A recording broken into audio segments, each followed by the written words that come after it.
तो आज व्यंजन संधि का 11वां नियम को देखते हैं। इस नियम के अनुसार कैसे संधि होता है। तो 11वां नियम कहता है कि पद के अंत में न हलंत रहे और उसके बाद च हलंत या छ हलंत आवे तो न हलंत का अनुस्वार हो जाता है एवं उसके स्थान में स हलंत तालाबी स हलंत का आगमन हो जाता है। पहला कंडीशन यानी पहला कंडीशन ये कर रहा है कि पद के अंत में न हलंत रहे और उसके बाद में च हलंत या छ हलंत रहे तो न का अनुस्वार हो जाता है एवं उसके स्थान पे तालाबी स हलंत हो जाता है। दूसरा कंडीशन ये कहता है यदि पद के अंत में ट हलंत यदि ट हलंत या ठ हलंत आवे पद के अंत में नहीं, यहाँ जैसे यहाँ च हलंत छ हलंत आ रहा है न हलंत के बाद न, वैसे ही न हलंत के बाद यदि ट हलंत या ठ हलंत आवे तो न हलंत का अनुस्वार हो जाता है और उसके स्थान में मूर्धानी स हलंत का आगमन हो जाता है यानी मूर्धानी स हलंत हो जाता है। और तीसरा कंडीशन यह कर रहा है कि यदि न हलंत के बाद में त हलंत या थ हलंत आवे तो न हलंत का अनुस्वार हो जाता है और उसके स्थान में दांती स हलंत का आगमन हो जाता है। यानी इसमें 3 कंडीशन दिया है। यानी पहले तो ये फिक्स है कि पद के अंत में न हलंत रहेगा ही रहेगा और उसके बाद में यदि च हलंत या छ हलंत आता है तो ये जो न का है वो अनुस्वार हो जाएगा और तालाबी स हलंत का आगमन हो जाएगा। 2 काम। यदि न हलंत के बाद ट हलंत या ठ हलंत आवे तो इसका तो अनुस्वार होगा ही होगा, न हलंत का अनुस्वार ही होगा तो होगा, लेकिन मूर्धानी स हलंत का भी आगमन हो जाएगा। अब फिर तीसरा कंडीशन कह रहा है कि न हलंत के बाद यदि त हलंत या थ हलंत आवे तो ये न का अनुस्वार होगा ही होगा, लेकिन अनुस्वार होने के साथ साथ दांती स हलंत भी आ जाएगा। तो ये 3 कंडीशन हो गया। तो एग्जाम्पल तीनों पर एक एग्जाम्पल लेकर समझते हैं। तो सबसे पहले देखते हैं न हलंत के बाद च हलंत आएगा तो कैसे अनुस्वार होगा और स हलंत का आगमन हो जाएगा। तो इस एग्जाम्पल में हम देखेंगे कि न हलंत के बाद च किस में आ रहा है।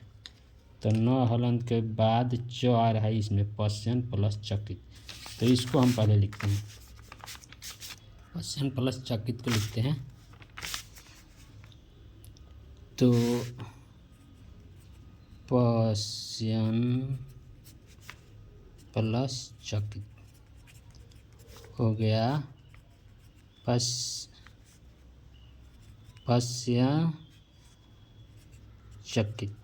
पश्यन चकित ये हो गया। अब कैसे हुआ इसको हम समझेंगे।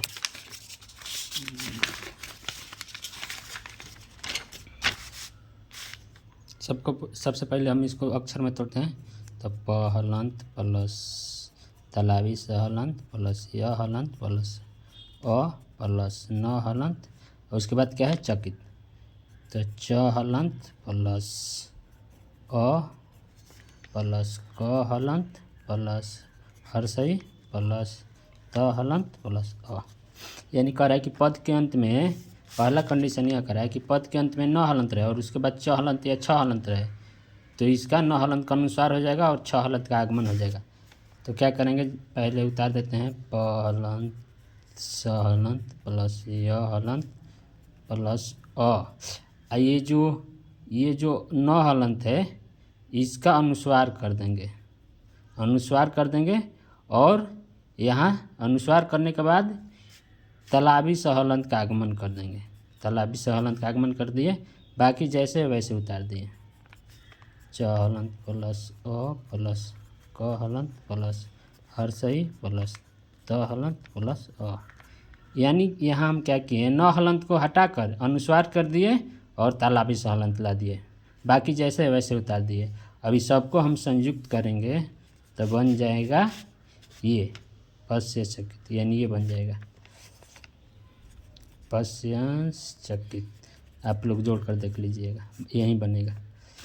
अब क्या कह रहा है, दूसरा कह रहा है कि यदि न हलंत के बाद ट हलंत ठ हलंत आवे तो न हलंत का अनुस्वार हो जाएगा और मूर्धानी स हलंत आ जाएगा। तो इस पे देखते हैं ट हलंत ठ हलंत किस में आ रहा है, कौन सा है, विद्वान प्लस टिकटे है। तो इसको हम देख लेते हैं, विद्वान प्लस टिकटे,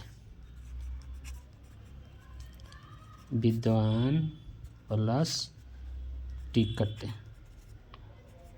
तो हो जाएगा क्या, विद्वांस टिकटे हो जाएगा विद्वांस टिकटे। अब इसको हम तोड़ेंगे तो वह हलंत प्लस हर्षई प्लस, इसको हम तोड़ेंगे तो द हलंत प्लस ध हलंत प्लस आ प्लस न हलंत प्लस अ। और टिकटे को तोड़ेंगे तो ट हलंत प्लस हर्षई प्लस क हलंत प्लस अ प्लस त हलंत प्लस प्लस ए।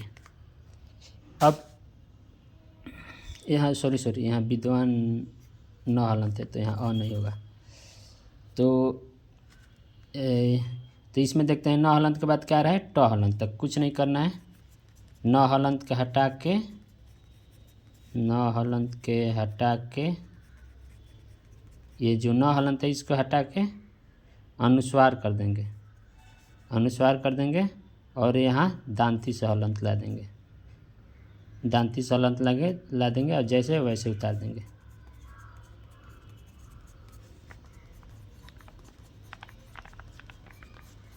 इस सब को हम जोड़ देंगे तो हो जाएगा विद्वांस टिकटे। तो दूसरा कंडीशन हो गया। तीसरा कंडीशन कह रहा है कि न हलंत के बाद में यदि त हलंत या थ हलंत रहे तो न हलंत का अनुस्वार हो जाएगा तथा दांती स हलंत का आगमन हो जाएगा। तो एक देख लेते हैं कि त हलंत थ हलंत किसी एग्जाम्पल में आ रहा है।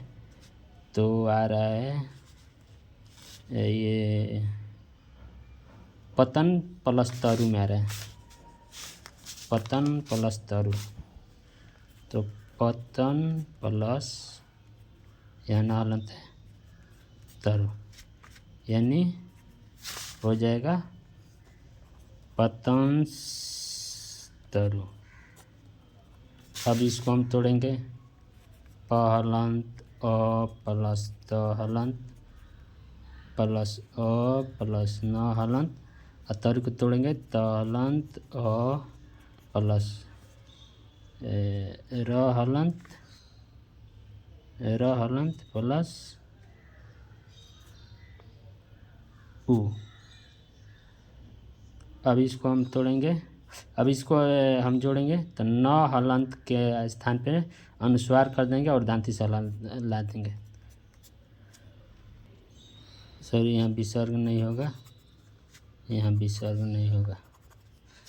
तो इसको हम लिखेंगे प हलंत अ हलंत त हलंत अ, आइए न हलंत के अनुस्वार लिख देंगे और यहाँ दांती से हलंत ला देंगे और बाकी जैसे है वैसे उतार देंगे। त हलंत प्लस अ प्लस र हलंत प्लस उ। अब सबको हम जोड़ेंगे तो हो जाएगा पतंस तरु, ये होगा। तो तीनों हम लोग कंडीशन देख लिए।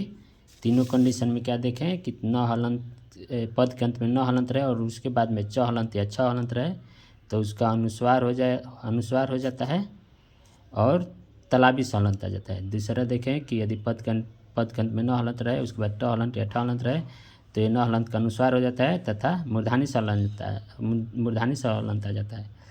और तीसरा देखें कि न हलंत पद के अंत में न हलंत रहे और उसके बाद त हलंत या थ हलंत रहे तो न हलंत के अनुस्वार कर देते हैं और दांती से हलंत ला देते हैं। तो ये तीनों एग्जाम्पल देख लिए, तीनों कंडीशन पर तीनों एग्जाम्पल देख लिए और भी इसमें एग्जाम्पल है, इसको आप लोग बनाकर अभ्यास कीजिएगा। अब हम देखते हैं बारहवा नियम क्या कह रहा है? बारहवा नियम में दो कंडीशन है। कह रहा है कि इस सूत्र के अंतर्गत दो प्रकार के कारक होते हैं।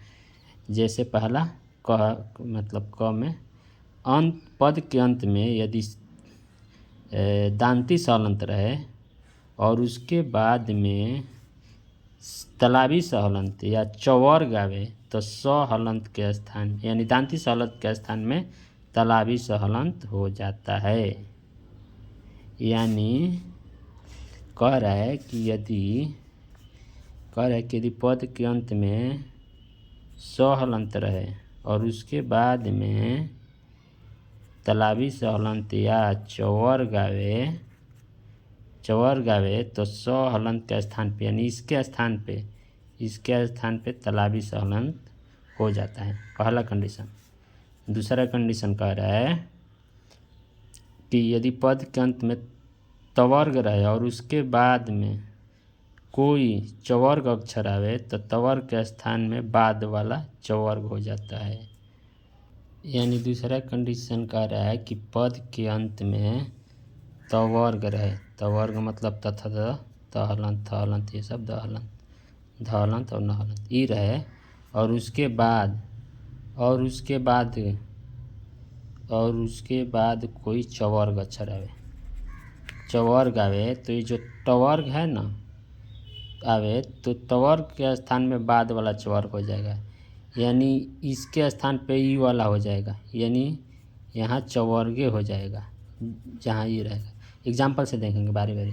तो पहला कंडीशन कह रहा है कि पद के अंत में दांती सहलंत रहे और उसके बाद तालाबी सहलंत या चवर्ग रहे तो सहलंत हो जाता, माने तालाबी सहलंत हो जाता है। जैसे ये देखते हैं कि पद के अंत में दांती सहलंत किस में आ रहा है? तो दांती सहलंत ये इसमें आ रहा है रामस प्लस चिनौती। तो रामस प्लस चिनौती। वीडियो थोड़ा लंबा होगा क्योंकि ये बड़ा नियम है। तो इसका हो जाएगा, इसको हम जोड़ेंगे तो राम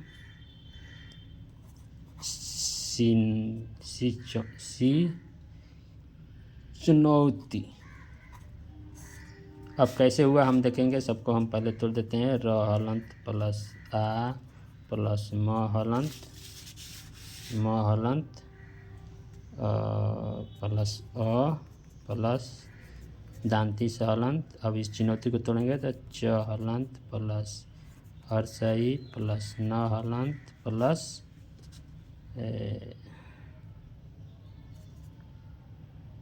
ओ प्लस त हलंत प्लस हर्षई। यानी पहला कंडीशन कह रहा है कि पद के अंत में दांती सहलंत रहे और उसके बाद तालाबी सहलंत या चवर्ग रहे। तो पद के अंत में दांती सहलंत आ रहा है और उसके बाद में चवर्ग आ रहा है तो क्या होगा? ये जो सहलंत है ना, तो सहलंत के स्थान पे तालाबी सहलंत हो जाएगा। तो कुछ नहीं करेंगे, यहाँ सिर्फ तालाबी सहलंत लिख देंगे। तो र हलंत प्लस आ प्लस म हलंत प्लस अ, यहाँ दांती सहलंत है ना, तो इसके स्थान पे तालाबी सहलंत हो जाएगा और बाकी जैसे है वैसे उतार देंगे।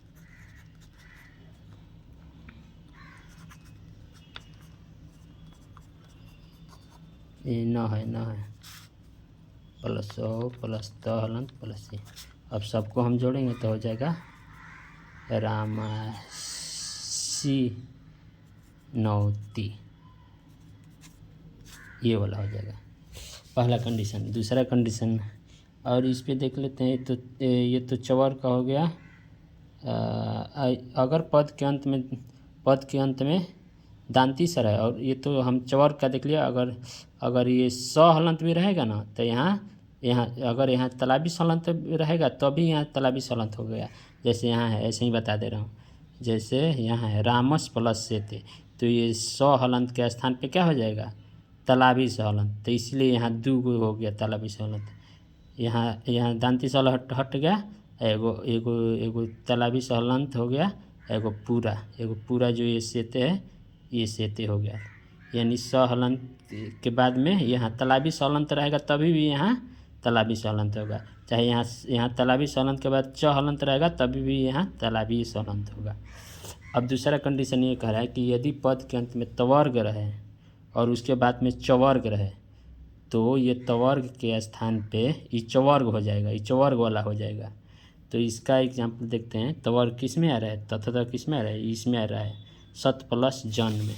तो सत प्लस जन को हम देखेंगे, सत प्लस जन यानी सजन, सजन यानी पद, इसको हम जब तोड़ेंगे तो स हलंत प्लस अ प्लस त हलंत प्लस ज हलंत प्लस अ प्लस न हलंत प्लस अ, यानी पद के अंत में तवर्ग आ रहा है और उसके बाद में चवर्ग आ रहा है। चवर्ग में क्या आता है, चवर्ग में हम बताए हैं च हलंत, छ हलंत, ज हलंत, झ हलंत और य हलंत। तो ये चवर्ग आ रहा है, यानी पद के अंत में पहले तवर्ग आ रहा है उसके बाद में चवर्ग आ रहा है। तो ये तवर्ग के स्थान पे यानी इसके स्थान पे ई वाला हो जाएगा, ई चवर्गे वाला हो जाएगा। तो कुछ नहीं करना है, यहाँ त को हटाकर ज हलंत लिख देंगे। तो स हलंत प्लस अ प्लस, यहाँ त हलंत नहीं लिखेंगे, अब ज हलंत लिखेंगे। अब फिर ज हलंत है तो ज हलंत जैसे है वैसे लिख देंगे। अब सबको हम जोड़ेंगे ना तो हो जाएगा सज्जन, सज्जन हो जाएगा। एक और एग्जाम्पल देख लेते हैं। एक और एग्जाम्पल हमें सत्य प्लस चरित्र वाला देखते हैं। सत्य प्लस चरित्र, तो इसको हम तोड़ेंगे तो स हलंत प्लस अ प्लस त हलंत, इधर क्या है च हलंत प्लस अ प्लस र हलंत प्लस ई प्लस, इसको हम तोड़ेंगे त हलंत र हलंत प्लस अ। तो यहाँ क्या रहा है, तवर्ग आ रहा है उसके बाद चवर्ग आ रहा है। तो ये त के जगह चवर्ग लिख देंगे, यानी त के जगह च हलंत लिख देंगे। तो स हलंत प्लस अ प्लस त हलंत प्लस, त हलंत नहीं, यहाँ च हलंत हो जाएगा, च हलंत फिर च हलंत, उसके बाद उसके बाद र हलंत प्लस ई, उसके बाद त हलंत र हलंत और अ। इस सबको लिखेंगे तो क्या हो जाएगा, सत चरित्र हो जाएगा, ये वाला हो जाएगा सचरित्र, डबल से हो जाएगा, ये हो गया। तो इसमें हम देख लिए। तो वैसे सब में होता है, जैसे यहाँ त हलंत है ना तो तवर्ग है, उसके बाद क्या है और उसके बाद एक यहाँ चारण होगा, यहाँ चारण होगा, चारणम होगा। तो जैसे यहाँ तवर्ग आ रहा है उसके बाद चवर्ग आ रहा है, तो ये त हलंत के भी च हो जाएगा, तो डबल च होकर उच्चारणम हो जाएगा। वैसे ही यहाँ त हलंत आ रहा है और उसके तवर्ग आ रहा है उसके बाद चवर्ग आ रहा है, तो यहाँ भी त को हटाकर च हलंत लिख देंगे, तो हो जाएगा सरसचंद्र, डबल यानी डबल च हो जाएगा। तो ये हो गया 11वां 12वां नियम। अब इसका 13वां नियम देखते हैं। आज इस चैप्टर को कंप्लीट कर देते हैं, व्यंजन संधि आज खत्म हो जाएगा। तो 13वां कह रहा है कि यदि पद के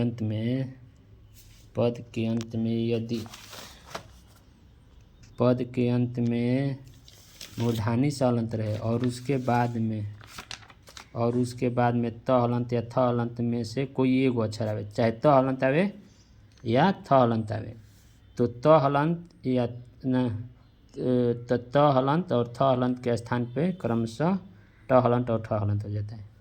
यानी ये नियम कह रहा है कि पद के अंत में यदि तालाबी स हलंत रहे और उसके बाद में यदि त हलंत आएगा ना तो त हलंत के स्थान पे ट हलंत होगा, यदि थ हलंत आएगा तो थ हलंत के स्थान पे ठ हलंत हो जाएगा, पहले कह रहा है।